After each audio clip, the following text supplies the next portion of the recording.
I guess one of the things I didn't like about Adventism is you really couldn't say these things that I'm saying right now in polite Seventh-day Adventist society, just like you couldn't in most of Orthodox Jewish society either. So I'm not.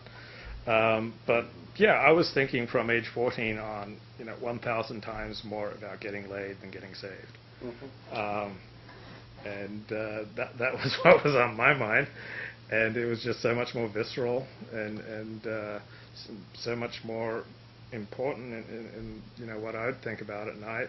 I wasn't worrying about my salvation. I was worrying about losing my virginity, and so I only came back to God and religion when I got really sick, and I couldn't go out and chase women, and so only then did I start to pay attention to God. Prior to getting sick, all I wanted to do was get laid, which I didn't. I didn't get laid till I was almost 22, which is really pathetic in that it was all I was thinking about basically from age 14 onward, and so that was really pathetic. So that may be one thing that might have caused it to take so long.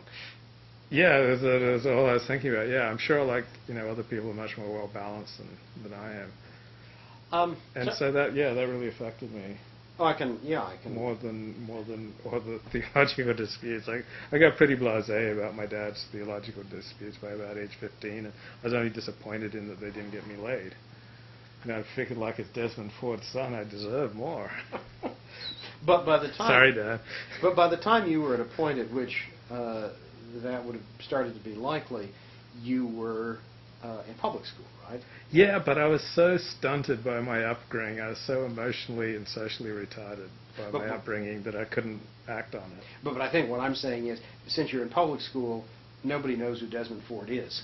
Right? Yeah. That's a good point. I probably would have celebrity status. I had much more status when I'd go, on weekends and summers back to Pacific Union College.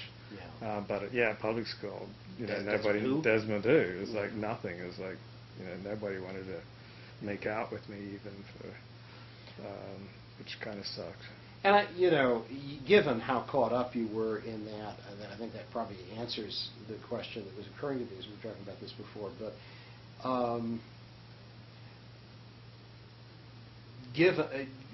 given that, did you take time to think about the fact that the controversy and the kind of powerful identity of your dad that had to have been so central to everything you've been experiencing the past few years really were utterly irrelevant in this public school setting?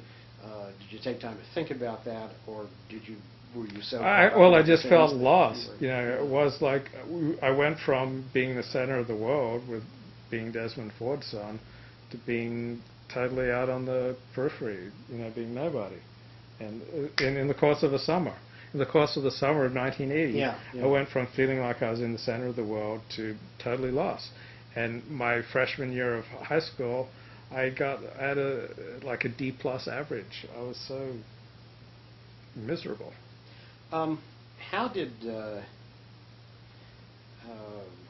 I have to think for parents who were culturally as conservative as yours, that there has to have been, it has to have been a somewhat wrenching experience to put you in a public school. I presume it was just that they concluded that your being in an Adventist school would subject you to so much crap that it was better for you to not... Yeah, I don't know why they didn't send me to an Adventist school in 9th grade, and they probably would have if I'd asked, but I didn't ask. I just didn't even think in 9th grade. 9th grade, they sent me to a non-denominational evangelical Christian school. And I did really badly there, like a D average, and I was so unhappy. And in 8th grade, I decided that journalism would be my thing. And the local public school I learned had a journalism class. And this happened, so this is the summer of 1981 now, going into 1982, and my parents had made a big financial mistake. They bought 2 homes. They thought they'd be able to sell one, and suddenly interest rates are 20%. No. They're totally financially squeezed and they're screwed. And so when I was lobbying to go to public school, and they were just squeezed to the bone financially. No money for private school. Yeah. So then okay, you can go to you can go to public school, and so that's, probably had. I was pushing for it, and they had no money. Yeah. That's probably how it happened. If I pushed to go to Adventist school, but I never did. So then I ended up in public school, and that totally changed my life. It was like from being in a Christian cocoon to where religion, you weren't allowed to preach religion at school. Right. It's totally different. So that started me on my path. I mean, in adolescence, I suppose for most of us, probably the defining characteristic of adolescence is that one wants to avoid one's parents as much as possible. But yeah, my mother says I basically didn't speak to her while I was an adolescent. So I think, again, that answers the question that was occurring to me, but I just sort of wondered whether your parents did or were able to do or tried to do anything to sort of help you navigate this completely alien experience, or were they just too caught up in their own stuff?